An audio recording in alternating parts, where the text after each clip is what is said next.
한번 따라 하시겠습니다. 내가 원하노니 깨끗함을 받으라. 예수님이 땅에 계실 때에 수많은 병자를 치료하셨어요. 귀신 들린 자 귀신 쫓아주시고 각색 병자를 치료해 주셨지요. 그렇게 하심으로 예수님이 하나님의 아들이시고 인류의 메시아 되심을 보여주신 겁니다. 오늘 본문도 예수님이 한 나병 환자를 깨끗게 해주시는 내용이기 때문에 깨끗함을 받은 사람, 이런 제목으로 어떤 절차를 통해서 깨끗함을 받고 은혜를 입었는지, 우리가 교회에 와서 예배를 드릴 때 어떻게 예배를 드려야 되는지 그 내용을 삼가하면서 은혜를 나누고자 합니다. 요사이 우리나라에 나병 환자가 많아요, 적어요? 거의 없습니다. 우리가 어릴 때만 해도 나병 환자가 참 많았고요. 이 나병이 들면은 참 불행한 것이 뭐냐 하면, 다른 병이 들면 가족들의 사랑을 받고 가족들의 돌봄을 받는데, 이 병이 들면은 가족을 떠나야 되고 또 많은 사람들에게 구별되게 살아야 되기 때문에 그것이 힘든 거예요. 옛날만 해도 나라에서 세운 소록도가 있고 선교사들이 세운 애양원 정도에 가서 그래도 보호를 받는데, 거기라도 들어가면 좋은데 거기 못 들어가는 사람들은 울막집에서 외롭게 살아야 되잖아요. 예수님 당시만 해도 유대 사회에서 나병은 천연병으로 생각을 했어요. 하늘이 내린 형별의 병으로 생각을 했어요. 그러면서 검정 옷을 입고 의도적으로 옷을 찢어가지고 머리를 풀고 길을 가다가 성한 사람을 만나면 멀리서 나는 부정하고 소리를 질러야 되지, 소리 안 지르고 성한 사람 옆으로 지나가면 돌로 때려도 머리가 끼어지고 죽어도 책임을 안 지는 것이 그 사회의 법이었어요. 오늘 이 본문에 보면 이 나병 환자가 예수님께 와서 고침받고 은혜를 입게 된 이 내용을 생각하면서 우리는 어떤 절차를 통해서 은혜를 입는지, 하나님께 예배할 때 어떻게 우리가 예배를 해야 되는지를 볼 수 있는데, 첫째는 복음을 듣고 예수님께 나왔기 때문에 고침받은 줄 믿습니다. 40절 상반절에 한 나병 환자가 예수께 와서, 따라합시다. 예수께 와서. 이 환자가 누구에게 들었는지는 모르지만은 예수님께 가면 나병도 고치고 중풍병도 고치고 귀신 들린 사람도 고침받는다는 소식을 들었기 때문에 예수님을 찾아오게 된 거죠. 믿음은 들으면서 납니다. 복음을 들어야, 하나님의 말씀을 들어야 믿음이 생기지, 하나님의 말씀을 듣지 않고 복음을 듣지 아니하면 믿음이 생길 수가 없어요. 그래서 로마서 10장 17절에 믿음은 들으면서 나며 들음은 그리스도의 말씀으로 말미암느니라. 여러분, 교회 와서 복음을 들어야, 말씀을 들어야 영이 살 줄 믿습니다. 죄로 말미암아 만신창이가 되고 나병보다 더 무서운 죄의 병에 걸려가지고 죽어갈 수밖에 없는 인생들이 예수님께 오면 십자가로 제사함 받고 예수님의 피로 제사함 받고 소망과 기쁨과 영생을 얻게 되는 능력이 나타나게 되죠. 누가복음 4장 27절에 보면 엘리사 선지자 때에도 이스라엘에 많은 나병 환자가 있었는데 이스라엘 땅에 나병 환자는 한 사람도 고침받은 사람이 없어. 수리아 사람 나만만 와서 고침받았다 그랬는데 왜 나만이 고침받았느냐? 자기 집에 전쟁에서 끌려온 소녀가, 우리 장군님이 이스라엘의 엘리사 선생님한테 가면 저 병 고칠 수 있는데, 당시 의학으로 고칠 수 없는 환자였기 때문에 그 소식을 듣고 이스라엘 땅에 엘리사를 찾아왔다 아닙니까? 여러분, 우리가 중요한 것은 이미 복음이 오랫동안 전해졌지만은 지금도 예수님께 나온 사람은 죄 용서받고 구원받는 줄 믿습니다. 그러나 예수님께 나오지 아니하면, 교회에 나오지 아니하면 주님을 만날 수가 없어요. 은혜를 입을 수가 없는 겁니다. 나병 환자가 예수님을 찾아온다는 것이 쉬운 일이 아닙니다. 아주 위험합니다. 왜? 나왔다가 사람들이 돌로 치면 맞아 죽잖아요. 나병 환자가 예수님을 찾아온 것, 쉬운 일이 아닌데 예수님을 찾아왔어요. 마태복음 8장에 보면 같은 사건에서 뭐라 그랬느냐, 8장 1절에 보면 예수께서 산에서 내려오시니 수많은 무리가 따랐다 그랬어요. 수많은 무리 속에 파고 들어가서 예수님 만난다는 게 쉬운 게 아니고, 그리고 성한 사람이면 괜찮은데 지금 나병 환자이기 때문에 가다가 이 나병 환자네 돌로 치면 맞아 죽잖아요. 여기 이 환자가 예수님께 나올 때 각오가 멸시의 천대를 받더라도 예수님께 가야 한다. 비난 화살이 쏟아지더라도 예수님께 가야 한다. 돌에 맞아 죽더라도 예수님께 가야 된다. 기회를 놓치지 아니하고 예수님 찾아왔기 때문에 고침받은 줄 믿습니다. 여러분, 오늘 인생에 예수님을 가까이 하고 창조주 하나님을 가까이 한다는 게 쉬운 게 아니에요. 믿음이 성장하려면, 은혜 받으려면 정말 아무리 바빠도 주일날은 교회 와야 되고 주일날을 쉴 수 있으면 성수해야 되죠. 은혜의 보좌 앞에 나오지 아니하고는 은혜를 입을 수가 없어. 은혜의 보좌 앞에 와서 말씀을 들을 때에 은혜를 받게 되고 우리 영이 소생하고 믿음이 성장하는 그런 은혜의 역사가 일어나기 때문에 어떤 대가를 치르더라도 나는 예수님을 만나야 돼, 그런 각오와 결심이 있었기 때문에 예수님께 나올 수 있었어요. 요사이는 교회에 나온다고 해서 집안에서 누가 쫓아내는 사람이 있습니까? 때리는 사람이 있습니까? 감옥에 가두는 사람이 있습니까? 너무 평탄한데 오늘 우리가 신앙생활을 개걸하고 하나님 섬기는 일을 개걸하고 있잖아요. 누가복음 19장에 보면 삭개오가 세리장이지만은 유대인들에게는 매국노라는 그 손가락질을 받고 정말 힘들게 사는데, 예수님이 여리고에 들어오셨다가 지나가신다는 소리를 듣고 예수님 만나고 싶어서 달려갔잖아요. 사람들이 너무 많아가지고 키가 크면 뒤에서라도 볼 수 있는데 키가 작으니까 볼 수가 없어서 돌감나무에 올라가서 예수님을 보게 되고 만나게 됐잖아요. 예수님을 자기 집에 영접하는 그 순간에 예수님이 이 사람도 아브라함의 자손이로다, 오늘 구원이 이 집에 이르렀으니 예수님 만났기 때문에 구원이 그 가정에 임한 줄 믿습니다. 여러분, 우리가 중요한 것은 신앙생활하면서 예수님께 와서, 교회에 와서 영적으로 주님을 만나야 거듭나고, 만나야 믿음이 자라고, 만나야 구원받지, 예수님을 영적으로 만나지 아니하고는 구원받을 수가 없는 거예요. 오늘 우리도 중요한 것이 뭐냐, 목마른 사슴이 시냇물을 찾아 갈급한 것처럼 교회에 올 때 은혜를 갈망하고 주님을 영적으로 만나고 하나님 앞에 영광 돌리는 참된 예배를 드리기 위해서 그런 갈증, 그런 갈망, 그런 열심이 있어야 주님을 만날 수 있다. 교회 가서 은혜 받아도 좋고 안 받아도 좋고, 만나도 좋고 안 만나도 좋은 게 아니고 참된 예배, 신령한 예배를 드리면서 영적으로 주님을 만날 수 있는 그런 참된 예배를 우리가 드려야 된다는 거예요. 두 번째로 깨끗함을 받은 사람은 꿇어 엎드려 간구했기 때문에 깨끗해졌습니다. 40절 중반절에 꿇어 엎드려 간구하여 이르되, 따라합시다. 꿇어 엎드려 간구하여 이르되. 신약 성경에 많은 사람들이 예수님을 찾아왔지만은 꿇어 엎드려서 경배하는 사람은 많지를 않았어요. 이 꿇어 엎드려라는 이 말씀이 헬라 원문에 보니까 고니페톤이란 뜻은 자기는 한없이 낮추고 주님을 한없이 높이는 모습이에요. 주여, 나는 먼지와 같습니다. 나는 짐승과 같습니다. 주님은 전능하십니다. 주님은 하나님이십니다. 그렇기 때문에 그 앞에 꿇어 엎은 거예요. 마태복음 8장에서는 예수님께 절을 했다고 기록되어 있는데 자기 얼굴을 코에 땅에 대고 완전히 엎드려가지고 고쳐달라고, 살려달라고 강청하게 되는 그 모습. 동방 박사들이 아기 예수님을 찾아왔을 때에 박사들이 어른이 아이한테, 갓난 아이한테 엎드려서 경배했다 그랬어요. 왜? 그 태어나신 아기 예수님이 하나님의 아들이시고 메시아이기 때문에, 그분을 알았기 때문에 경배드린 거지, 어른들이, 박사들이 왜 어린 아이한테 절을 합니까?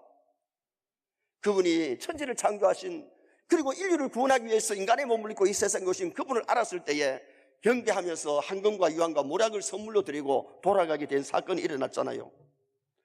우리의 예배가 이 사람처럼 하나님을 높이는 예배가 되어야 될 줄 믿습니다.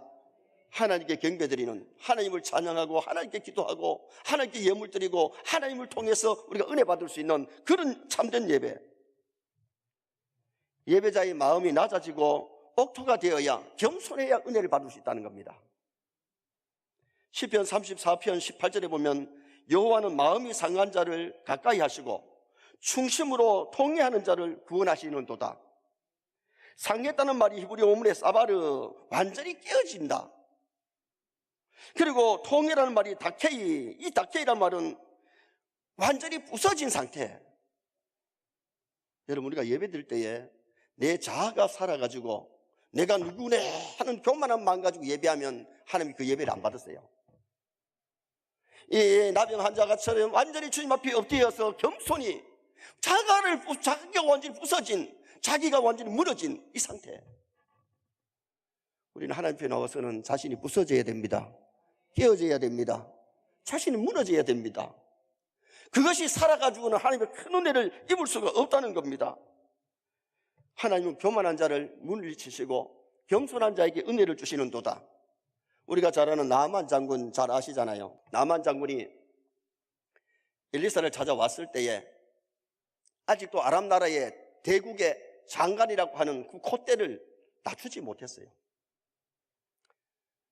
자기는 엘리사인데 가면 엘리사가 나와가지고 간영을 해주고 머리에 손을 얹어가지고 기도해 줄 줄 알았는데 엘리사가 콧등을 안 내미는 거예요. 밑에 있는 사환을 시켜가지고 요단강에 가서 모욕 7번 하라 그럽니다. 기분이 완전히 접쳤죠. 가자! 우리나라에는 요단강보다 강이, 큰 강이 얼마나 많고 깨끗한 강이 얼마나 많은데 내가 모욕할 데 없어서 이게 왔나? 가자! 그래 막 기분이 나빠가지고 돌아가는데 따라왔던 부하가, 장군님, 요단강에서 모욕 7번 하는 게 뭐가 어렵습니까? 한번 해봅시다.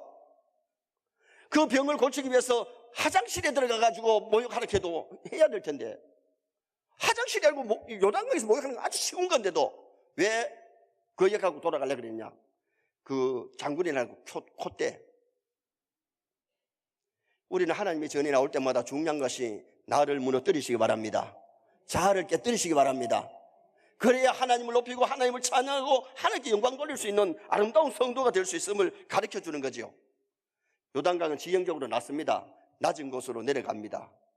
가서 옷을 벗으니까 막 흉터가 보이고 썩어가니까 냄새가 나고 그런 몸인데 벗어놓고는 요단강에 들어가서 1번, 2번, 3번, 4번, 5번 해도 안 났습니다. 한 번 될 것을 왜 7번이나 하라 그러느냐? 완전히 깨어지고 낮아지고 낮추고 겸손해져야 되기 때문에 7번 모욕하라 그랬어요. 7번 들어갔다가 나올 때에 아이의 살결같이 깨끗하더라. 나병은 나서도 흉터가 남을 수 있는데 하나님이 고치시니까 아이의 살결같이 깨끗하게 부드럽게 고침받았던 말이에요. 오늘 우리가 중요한 것은 신앙생활하면서 내가 얼마나 하나님 앞에 깨어졌는가. 진짜 깨어져야 은혜 받고 겸손해야 은혜 받는데 내가 너무 살아서 꿈틀거리고 내 자아가 꿈틀거리면 은혜를 입을 수가 없다는 겁니다. 물론 이 사람은 병들었기 때문에 그럴 수도 있지만은 완전히 자기를 낮춰서 코를 땅에 대고 엎드려서 간구하는 모습이 오늘 이 본문의 내용 아닙니까? 내가 세상 직이 있다고 해서 교회 직분이 있다고 해서 내라고 하는 그 자아가 살아있는 동안에는 하나님 앞에 귀하게 쓰임받을 수 없고 큰 은혜를 입을 수가 없어요. 세 번째는 주님의 절대 주권을 인정했기 때문에 깨끗함을 받았습니다.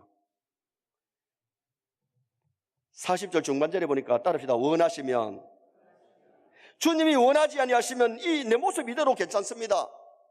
사람들이 그렇게 말합니다. 하늘이 내린 형별의 병이라고 합니다. 그러나 하늘에서 내려오신 주님이 원하시면 저를 낫게 할 수 있습니다.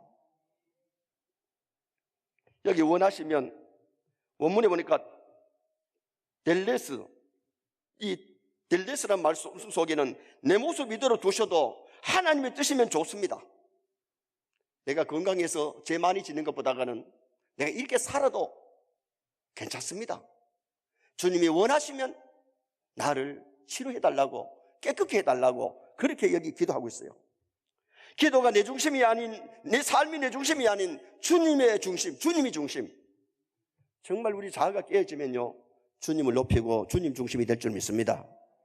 신앙생활이 내 중심이 되면 안 돼. 교회 생활이 내 중심이 아니라 주님 중심, 교회 중심이 되어야 되기 때문에 개혁주의의 3대 정신이 하나님 중심, 성경 중심, 교회 중심이에요.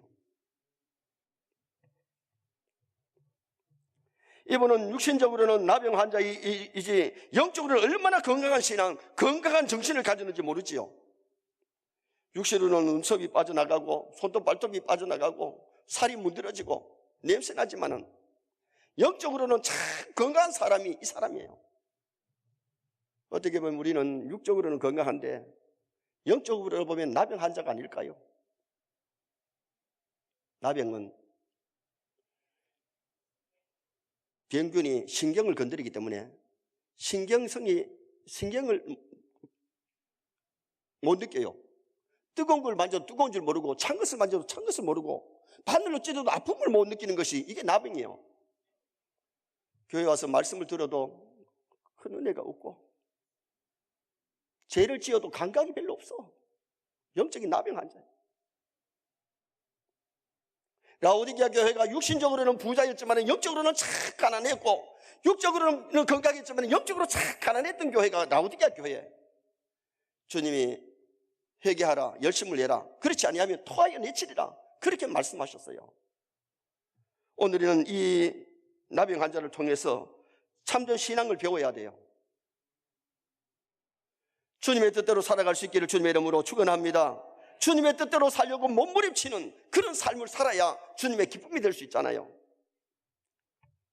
1870년에 다학도 한센이 병원체를 발견했다고 해서 그 나병을 지금은 한센시병이라 그래요. 한센병이라 그래요. 오늘 우리는 정말 이 시대에 영적인 나병 환자가 아니라 정말 은혜를 갈망하고 은혜를 사모하고 은혜의 보좌 앞으로 나갈 수 있는 그런 갈망이 있어야 우리가 영이 사는 겁니다. 마지막 네 번째로 주님의 전능하심을 믿었기 때문에 깨끗함을 받았습니다. 4절 하반절에 저를 깨끗게 하실 수 있나이다. 따라합시다. 저를 깨끗게 하실 수 있나이다. 예수님은 하나님의 아들이시고 창조주이기 때문에 깨끗게 하실 수 있는 그 능력을 믿고 원하시면 저를 깨끗게 하실 수 있나이다. 신뢰를 한 거지요. 이번에 동계 올림픽에 보면 여자 3000m 계주에 예선에서 넘어져가지고 우리 한국이 완전히 꼴찌했는데 얼마나 달렸든지 간에 신기록을 내면서 그때 1등을 했어요. 마지막에는 금메달을 땄잖아요. 여러분 요새 TV 안 보시네요. 완전히 역전됐어요. 역전. 완전히 꼴찌할 수밖에 없었는데, 미끄러져가지고 꼴찌할 수밖에 없었는데 역전이 일어났는데, 우리 인생 사이의 역전은 주님 만나면 역전이 일어날 줄 믿습니다. 예배를 때 우리도 예수님께 와서 장려물을 띄워놓고 꿇어 엎드려 낮추고 내 뜻이 아닌 하나님의 뜻이면 깨끗게 하실 수 있나이다. 이 신뢰가 이 사람에게는 믿음이 놀라운 역사를 일으키잖아요. 그때 주님이 어떻게 보셨습니까? 자, 41절 말씀을 다 같이 한번 읽으시겠습니다. 41절. 예수께서 불쌍히 여기사 손을 내밀어 그에게 대심에 이르시되 내가 원하노니 깨끗함을 받으라. 주님이 원하셔서 깨끗함을 받았잖아요. 불쌍히 여기사 손을 내밀어. 복음서에 주님이 병자를 고치실 때에 내 죄사함을 받았느니라, 내 믿음대로 될지어다, 실로암 못에 가서 씻으라, 제사장에게 가서 내 몸을 보이라, 그렇게 말씀으로 주로 치료하셨는데 주님이 그 환자에게 손을 내밀어 대시면서 내가 원하노니 깨끗함을 받으라.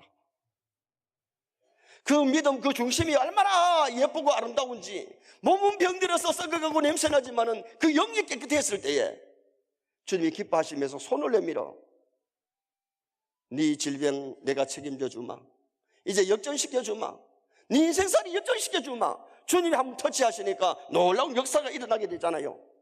죽시 병이 나온 줄 믿습니다. 아무런 조건이 없어요. 이 사람이 예수님께 나가지 않았다면 어떻게 됐을까요? 나병 때문에 몸이 썩어 들어가서 더 썩어가지고 그렇게 살다가 세상을 떠났을 텐데, 예수님께 와서 모든 환경을 극복하고 간절하게 간구하고 믿음으로 나아갔더니 치료받아서 인생의 역전이 되었는데, 어둠에서 빛으로, 저주에서 축복으로, 멸망에서 영생으로, 슬픔에서 기쁨으로, 지옥에서 천국 백성으로 변화된 줄 믿습니다. 놀라운 변화입니다. 고침받고 어떻게 했느냐? 예수님이 일러주기를 아무에게도 얘기하지 말고 제사장에게 가서 네 몸을 보이고 모세의 법에 기록된 대로 예물을 드려라. 원래 나병이 났으면 제사장에게 가서 진단을 해서 제사장이 나았다 해야 진짜 낫는 거예요. 사회적으로 이제 공헌이 되는 거예요. 제사장에게 내 몸을 보이고 모세의 법을 따라서 예물을 드리라 했는데 이 사람이 아무것도 얘기하지 말라 했는데 못 참아. 자기 병이 나은 것이 너무 감사하니까 나가서 사람들에게 예수님이 내 병 고쳤다, 예수님 내 병 고쳤다. 사람들에게 막 소리 지르는 거예요. 그래서 사람들이 막 몰려오니까 예수님이 그 다음부터는 마을에 들어가지 못하고 들판에서 계시면서 찾아오는 사람들을 치료하시는데, 예수님은 육신의 병을 치료하러 오신 것이 아니라 영혼 구원하러 오신 줄 믿습니다. 그래서 그 장면 이후에 예수님이 다른 지역으로 가셔서 복음을 전파하시고 영혼 구원하시려고 하는 모습이 나와요. 오늘 우리가 신앙생활을 할 때에 정말 살아계신 하나님을 영적으로 체험할 수 있기를 축원합니다.